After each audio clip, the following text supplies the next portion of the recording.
Why is it that your ex gives you hot and cold behavior? Are they trying to manipulate you? Are they playing mind games? Or is maybe something else going on? That's what we're going to be talking about today. But first, my name is Clay with modernlove.life, where we help you get the great loving relationship that you're looking for without having to play mind games, without having to play hard to get, without having to pretend to be someone or something that you are not, because you, of course, deserve to be loved for the unique, amazing, and wonderful person that you are. Wow, it's been a while since I've said that intro. Anyway, thanks so much for joining me today. We are, of course, going to be talking about hot and cold behavior from your ex.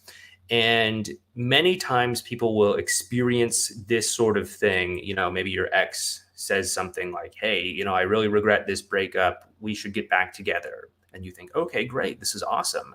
And then, the next day they might say, oh, I don't know why I said that. I think we should just be friends. I think we should date other people. And so there's often this hot and cold kind of thing, or mixed message kind of thing, where they say something like, yeah, I think we should just be friends. I don't think there's anything going on between the two of us. And then, something romantic happens between the two of you. Where is this coming from? Are they just using you? Are they pulling you along? Now, of course, people on the posturing side of things would say, yes, your ex is absolutely using you. You have to puff yourself up and dominate them into place, to smash their will so that you can dominate them and show them that you are the true person in control here.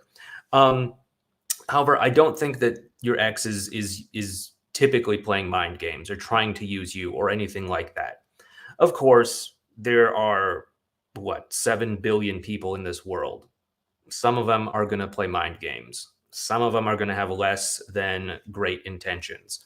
But you know what? Most people out there are good people. Most people out there aren't trying to use you. They're not trying to string you along. They're not trying to, dupe you or anything like that.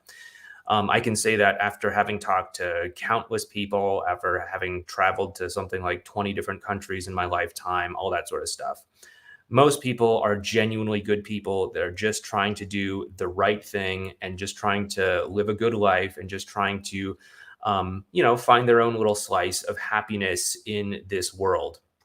And so most people aren't going to go out there and try to use you or manipulate you or something like that. Now, of course, there could be people out there that, of course, want to do this. Like I said, there's a very slim minority of people that, maybe have a psychological disorder or, are maybe a cartoon supervillain or something like that. And they might try to use you. But you know what? This is your ex. You probably know them. You probably know them better than some weirdo on the internet or anything else. You probably know what they're capable of. You know what their personality is. You should have a sense about whether or not they are trying to use you or whether or not they're just a good person who's, maybe being led by other forces, which we'll get into later. But we also have to understand that your ex might potentially be taking in some bad advice. There's no shortage of advice on the internet about how to behave in relationships or in dating sort of circumstances. There's advice for women about playing hard to get. There's advice for men about, being, dismissive and negging and all that sort of stuff. There's advice about, whoever cares the least controls the relationship. There's all sorts of advice that I don't necessarily agree with that your ex could be picking up somewhere along the way. And so we also have to take this with a grain of salt as well, too. But again, just because they're getting less than resourceful advice doesn't mean that they're a bad person. Usually, after having spoken to lots of different people, I can say that your ex is probably not trying to use you, probably not trying to play mind games with you, all that sort of stuff, unless you know them and you're like, yeah, you know what, they do have narcissistic personality disorder. Okay, maybe they are trying to manipulate you. Who knows? But most likely they're not. Most likely they're just a decent person trying to go out and live their life and do what they can do to find happiness, do what they can do to get this whole relationship thing figured out, do what they can do to move their life in a great direction. But what's happening is they're going through a normal human experience. What do I mean by that? So we don't have in our society, in most societies, at least any society that I know of, maybe there's some strange society out there that I've never heard of where they do have this, but Most societies don't have a very clear way that we're supposed to fit into our ex's lives or interact with our ex. I mean, sure, we have movies and TV shows and stuff where we're supposed to hate our exes. We're supposed to, shoot daggers at our eyes, at them and all that sort of stuff. But what if you and your ex didn't have this big terrible thing where you cheated on each other and you betrayed each other in some sort of way, or anything like that? How are you supposed to fit into each other's lives? We don't have a clear cut way for that, and so it's often this kind of awkward way of trying to figure out how we're supposed to fit into each other's lives. And this causes some challenges. We may sometimes get close to one another because we do have a sort of draw towards one another. There is attraction, there's all that sort of stuff, and we may at sometimes pull back because we don't want to maybe send the wrong message or feel guilty thinking that we're giving false hope, or get too far ahead of ourselves, or whatever the case might be. And so oftentimes this hot and cold behavior is really the result of confusion, or really not being certain what your ex wants for themselves. We of course have our 5 stages that your ex goes through in getting back together. Go ahead and check that out right up there in a video card. A lot of people have found that extremely helpful. So check that out if you're new to that. I'll go ahead and link that in a video card, but at just shy of 7 minutes. But what you want to do is you want to understand that your ex is probably, if they're giving you that hot and cold behavior, probably at the riding the dragon stage of getting back together. And this means that sometimes they feel pulled towards all the positive things that are going on between the two of you: the attraction, the connection, the chemistry, the great interactions that you have, and all that sort of stuff. And then they're sometimes being pulled in the opposite direction by remembering why the two of you broke up, by remembering what went wrong in the relationship, by all the baggage and the hurt feelings and the emotions and stuff like that. So there's this kind of tug of war. And because they're at this riding the dragon stage, both of these forces are more or less equal. Okay. So that means some days you might be getting more of the positive stuff, more of the warmth, more of the reasons why the two of you are together. And other days you might be getting more of the cold stuff, more of the reasons why you aren't together. And so it's really easy to get caught up in this whole hot and cold behavior that your ex might be giving you. It's easy to say, well, hey, yesterday you said this, or last week you said that, or why are you changing your mind suddenly? And we have to understand that this is coming from an emotional place. I know that many times people take what their ex has said to them as something that's like carved in stone. Like, they say, oh yeah, I don't think we should get back together. I don't think we can ever get back together. Now, oh my goodness, it's carved in stone. We're never going to get back together. But really it's not that direct of a thing, because our actions and our words and things like that are really based off of our emotions. That's to say, we feel certain things and that inspires us to take certain actions or to not take certain actions. And so as those emotions shift and change because of this tug of war, we're going to start to behave in different ways, which is how we get this hot and cold behavior. It's how we get this mixed message behavior. So this is most likely what's going on when you're getting this mixed message, hot and cold behavior. They're probably not playing mind games with you. They're probably not stringing you along. They're probably not taking advantage of you or using you. Could they be? Maybe. But again, most of the time, your ex is just going to be a normal person, just feeling confused, sometimes feeling pulled towards you, sometimes missing you, sometimes wanting to connect with you, sometimes wanting to get close to you, sometimes wanting to spend time with you, and sometimes pulling back from you, sometimes thinking that it's best to, keep their distance, not lead you on, play it conservatively, etc.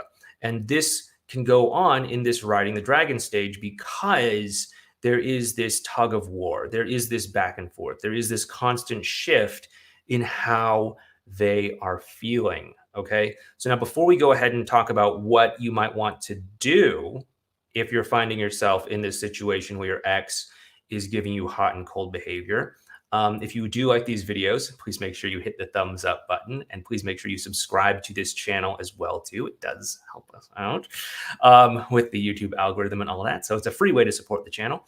Um, but what you might want to do if you're in this sort of situation or in this sort of predicament is to really understand that every interaction you have with your ex. Well, I guess before we get into this, we should talk about being a little bit detached from outcome.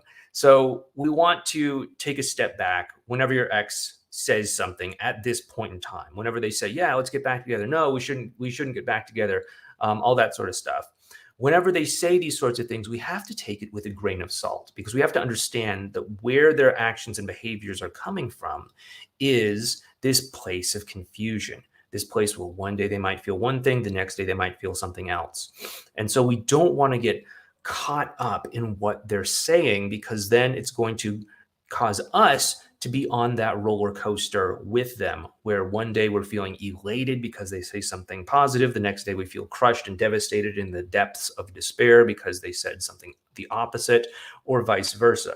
Now, again, don't get me wrong. I want you to feel good when something good happens, and I want you to have a normal human response when something disappointing happens.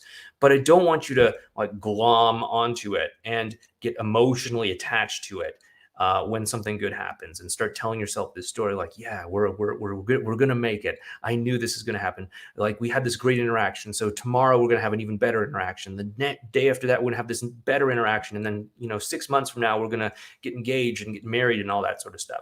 Like, don't buy into that yet.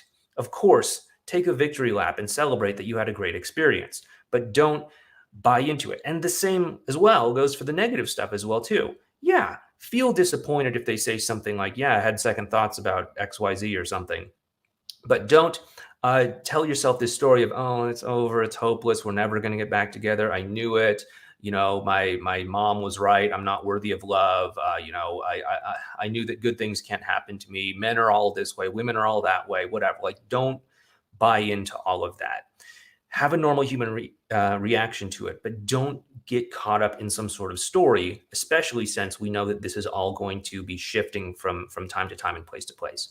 And then when it comes to how to respond to all of this stuff, we have to understand that this is a place of confusion that your ex is coming from. And every interaction that you have with them is going to count. So there's these two sides here. One of them that's the positive side of things, and one of them that's the negative side of things. And they're just going to be sort of waffling back and forth. And every interaction that we have with them is going to be feeding one side or the other. So if you're able to have a positive interaction, if you're able to connect with them on an emotional level, if you're able to meet them where they're at emotionally, if you're able to meet them with empathy, if you're able to have composure in a loving and compassionate sort of way and enforce boundaries, because again, apparently people are missing that point if you watched yesterday's video. But if we were able to do all of this, really feeding that positive side of things. On the other hand, if we're getting sucked into damage control mode, if we're, becoming depressed, if we're, falling back into old habits that led to the breakup in the first place, if we're, blaming and accusing and pointing the finger and all of that, then we're feeding the negative side of things. And so this goes back to those whole 5 stages of getting back together. People will sometimes ask me, how long does it take to get from one stage to the next? Or how long do I have to white knuckle it to get from riding the dragon to crisis point, or whatever the next stage is for them? And it's not just a matter of waiting out the clock. It's not just a matter of, it's been 2 weeks. You should be at the next stage now. Based off of how you're able to connect with them and the choices you make and the interactions that you have, you're going to make progress or regress, I guess, down those stages. So here you are in the middle at riding the dragon. You're getting these hot and cold behaviors. If you're able to connect with them, if you're able to meet them on that emotional level, if you're able to get closer to them, then you're going to start to move them towards crisis point. However, if you're at this riding the dragon stage and you're getting these hot and cold behaviors and you're going into damage control mode, you're blaming, you're getting caught up in depression, you're whatever it might be, you're going to be pushing them back into test drive. So we really have to be careful about how we are showing up. you know, one important point that I want you to take home with all of this is that how you show up matters. How you bring yourself to the interactions matter. Okay? This is actually important stuff here. Many times I'll get people who ask me questions and they're just like, yeah, my ex said this, they did that, this is the facts and all, but they don't talk about themselves. They don't talk about what they did. They don't talk about where they're at emotionally. They don't talk about what their experience has been, anything like that. It's just my ex is this, that. And they're missing out on the key part, which is how are you bringing yourself to the interaction? So we really want to be focusing in on this. That's why for the past many years we've talked about the advanced relational skills, and that's why recently I've started talking more about way of being, because this is very critical stuff. We really want to be focusing in on how we're showing up, because we can either choose to nurture that warm side, that hot side of the hot and cold behavior, or we can choose to nurture the cold side of the hot and cold behavior. And as we do this, we are getting to either tell our ex that, hey, I'm not the kind of person that you should trust and open up to, or yes, I am the kind of person you should trust and open up to, because this is all coming across in our way of being. Are we able to be accepting and compassionate? Are we able to have strong boundaries in a loving sort of way? Are we able to embody love and bring that to our interactions, and so on and so forth? These are very important things. And so you might be wondering, okay, how do I actually start to do that? How do I really start to embody all of this, loving way of being stuff? And one way that you can do that is to, start to listen to our 8-hour subliminal recording, kaleidoscope recording that I put together maybe about 3 or 4 weeks ago now, while you're sleeping. This is going to start to reprogram your unconscious mind while you're sleeping to really start to embody some of these, grounded, connected kind of states that are going to help you moving forward. If you haven't already checked it out, please go ahead and check it out right up there. Maybe try it tonight while you're sleeping. I mean, you're going to sleep anyway, so you might as well be using that time to program yourself for having a better relationship destiny for yourself. Anyway, let's go ahead and get into some Q&A, see what people are talking about in the comment section. If you did like this video, please make sure you hit that thumbs up button and also subscribe, by the way. Anyway, let's go ahead and check this all out. Taylor says, let's go, Clay. Give us the good word on this beautiful morning. Appreciate you from the bottom of my heart. You're a good, well, thank you so much. It's very kind of you to say that, Taylor. Hope you're doing well. Oh, it's Taylor, but I forgive. Thanks. Sorry about that. Yeah, I mean, I don't know. There's so many different ways to say everyone's name these days. I don't know. Hey Clay, nice to see you live. Yeah. I'm really trying to do more of these live streams these days. I just got this software that makes it like way easier. I used to have to like download this extra thing and then like sync it to my YouTube account, and then it was like really clunky and it made my computer slow and it was hard. But now I got this thing called StreamYard, and it makes it really easy to live stream. So I'm going to be doing that as much as I can. Don't know if I'll be live streaming next week. We're going to be moving to another Airbnb in a town called San Miguel de Allende, and I do not know what the setup there is going to be like specifically. I don't know what the quality of the internet connection is going to be like, but if I can, I will try to live stream when I'm there as well too. Hello, Clay, says AMR. Joshua says, hey, Clay, my ex and I were about to get married, but she broke up with me in December, and we haven't had contact for 2 months. She still loves me, but she doesn't want to work things out. What should I do? Okay, so it sounds like the two of you were engaged and you were going to be married. I don't know how soon or not soon that engagement was going to be, but it sounds like something kind of spooked her out and she got cold feet and backed away. Okay, so what may have happened here is that at some point she started overthinking this whole marriage thing. She started overthinking it and saying like, well, geez, I don't know. Is this going to be okay? I'm not sure if I'm ready to get married. I don't know if this is the right guy. I don't know if I'm ready to be one of like those people that's married, whatever that means for her. Maybe it'd be better off being single, all that sort of stuff. And so there's a lot of doubt and a lot of concern that could be going on in her mind. But if we're to peel back all of the, special snowflake layers here and look at what actually happened here, we can say what happened was she didn't see herself as being on the same team as you. Now, again, I don't know why that might have happened. I don't know if it was necessarily because of anything that you did or didn't do or anything like that, or maybe it was just limiting beliefs that she had about what marriage means or about herself or self sabotage or whether or not she's able to be worthy of love or whatever. But for whatever reason, she didn't see herself as being on the same team as you. And so that caused her to pull back. That caused her to think, hey, I can't necessarily open up with Joshua. I have to defend myself against him. I have to um, watch out for him because he doesn't necessarily have the same vision as me. He doesn't have the same goals in life as me, whatever that might be. And so I have to think about myself first because I don't trust him to want the same things as me. I don't trust him to, move in concert with me and all of that. And so this is actually very common with a lot of people that I see who are in a rough spot with their relationship, going through a breakup or something like that. Um, the two people in the relationship aren't on the same team. And that's why it's really important to actually get on the same team and start to rebuild the emotional connection and inspire trust. So it sounds like you haven't spoken in about 2 months. Not sure if that's due to choice on your side of things, if you've just chosen not to be in contact with her, if she's walled you out or like what's happened here. But if you are able to get in contact with her, I would recommend, and you want to explore all this, but if you want to get in contact with her, I'd recommend that you go ahead and do that. And then, try to move as quickly as possible towards having a same team conversation with her.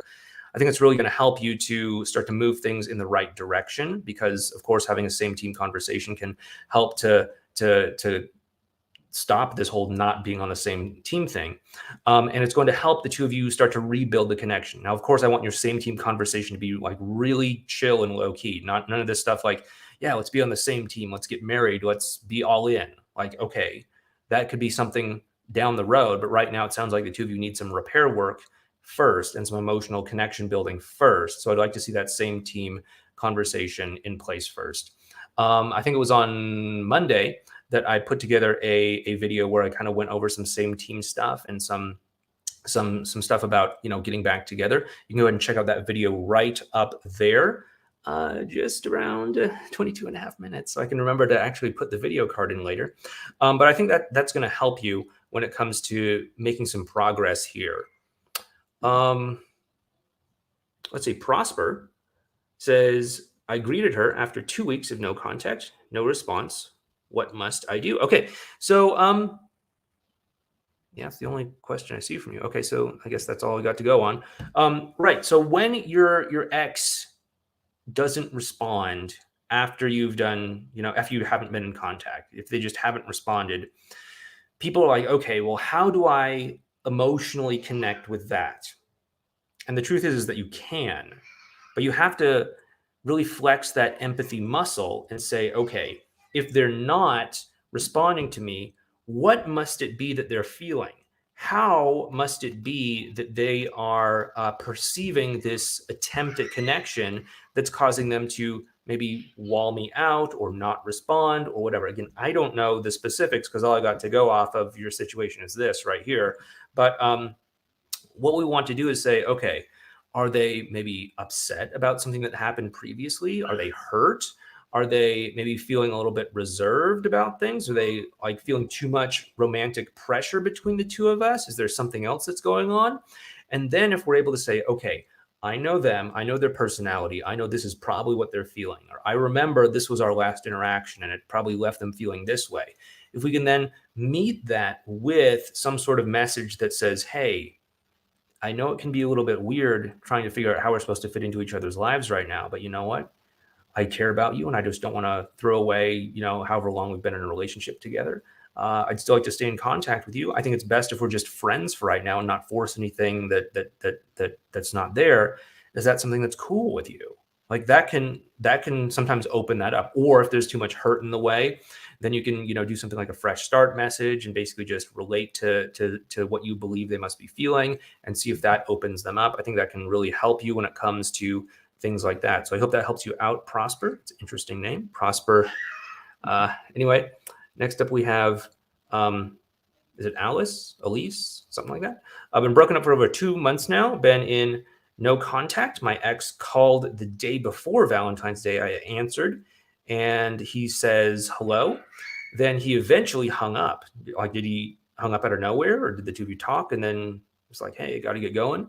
Could that have been him missing me, wanting to hear me? Yeah, probably.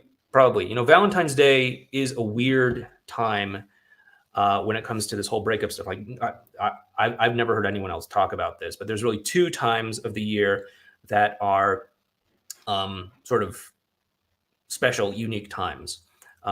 Although I have had some private conversations with some other coaches, and they're like, "Yeah, that's totally true." But the first time is the holiday season, the month of basically December, at least in the United States, from the end of Thanksgiving at the end of November up through, Christmas or maybe sometimes New Year's. That's always a little bit weird because people are feeling the holiday spirit. If you're going to break up, chances are you don't want to break up right before Christmas because then you're the jerk that dumps someone right before Christmas. So you kind of just like sort of white knuckle it through it if there's any problems. So like if your ex is in a rebound relationship, they'll probably stay in that rebound relationship through the holidays. It doesn't mean anything. It just how it works. And then the same thing is also happening kind of in the first 2 weeks of February, obviously because we have Valentine's Day in the middle of February. And so people are kind of thinking about things romantically. People are thinking about, like, I don't know, maybe it's my ex. Maybe I should contact them. Maybe I shouldn't contact them. It kind of depends on where you are. Like if you're really close, then it could be the thing that pushes you over the edge to actually get back together or to actually have a little bit more closeness in your interactions. Or if you're not very close, then you might keep that distance throughout the whole Valentine's 2-week period. Or if there are sort of emotions of like affection and love and all that, those might be stoked during that period of time. It's sort of like a wild card. But the good news is that now that Valentine's Day is over, it's going to be basically just like normal, regular dynamics up until, December again of this year. So, I think that let's see, where is it? This one. I think that he probably did contact you the day before Valentine's Day, probably because he's like, well, tomorrow's Valentine's Day. That might seem a little bit too much, but, I do miss you. I do want to, connect with you. I do want to have some sort of interaction with you. That's probably what happened. That's probably what happened. And I think that, there's a lot less pressure on the two of you now that Valentine's Day is over. And so you should be able to connect in a much better way moving forward if that's something that you choose to do. Okay, let's see. Taylor says, having BPD, I guess that would be borderline personality disorder, doesn't help the situation. I am the one who has it, and having it makes it so hard. You should make a video on BPD and relationships and during the breakup. Yeah, I don't know. We'll have to look into that and see. I don't know. So it's really hard for me to actually make videos right now, just so you know. We're in Mexico right now for the winter, and it's a little bit strange right now because everybody's wearing face masks like all the time, even outside in public, and so I feel kind of weird, just like taking a face mask off and just walking around. But I guess it's like technically okay, but it just feels weird because everyone else is doing it, and plus, like the state that we're living in, it was just so there's this traffic light semáforo system here in Mexico, where every 2 weeks they sort of look at the COVID numbers and they're like, oh, they're up or they're down. And so they rank each state based off of, either green, yellow, orange, or red. And based off of whatever color it is, they impose certain restrictions. And so we were just at orange for like the first time since we got here. And I didn't know exactly what that meant. It didn't seem to actually change anything, but it kind of psyched me out. It's like, oh, maybe I shouldn't record in public. But anyway, we're now back to yellow. Still not exactly sure what that means, but I feel a little bit more confident recording in public anyway. Have to figure things out. I can't really record here unless I have this like very dry background of just a wall behind me because, my wife and daughter are out in the rest of our Airbnb goofing around and playing and doing whatever they're doing. But yeah, I'll try to figure it out. Hopefully, I'm going to be able to record a bunch of videos when we're in San Miguel de Allende, and I'll just have to see, maybe I can squeeze one of those in.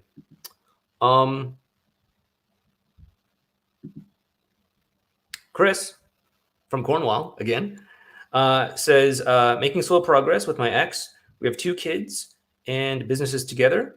It's hard work, but communicating better than we were. Hard to ignore the long distance rebound. Yeah. So it's really important. We've maybe talked about this before, but when there are things like, rebounds in the picture, the most important thing that you can do is to focus on the quality of the emotional connection that you're having with your ex. I know there's probably a lot of impulse and a lot of urge that you have to focus on the rebound and to, discourage that, to put that person down, to try and, talk that person down, or something like that. But you don't want to do this. Usually that's just going to end up backfiring on you. What you want to do is just wall that person out of your awareness and just focus in solely on how you are connecting with your ex. Okay. Just focus solely on that. And if that emotional bond and connection is improving, it's going to take you where you want to go. I mean, obviously, it would be more convenient for your ex if the two of you were able to work things out. You got 2 kids together. I guess you have 2 businesses together too, which sometimes can be like a kid. And there's a lot of things going on. So it obviously would be easier if the two of you could just work things out and slide back into each other's lives. And trust me, your ex knows this.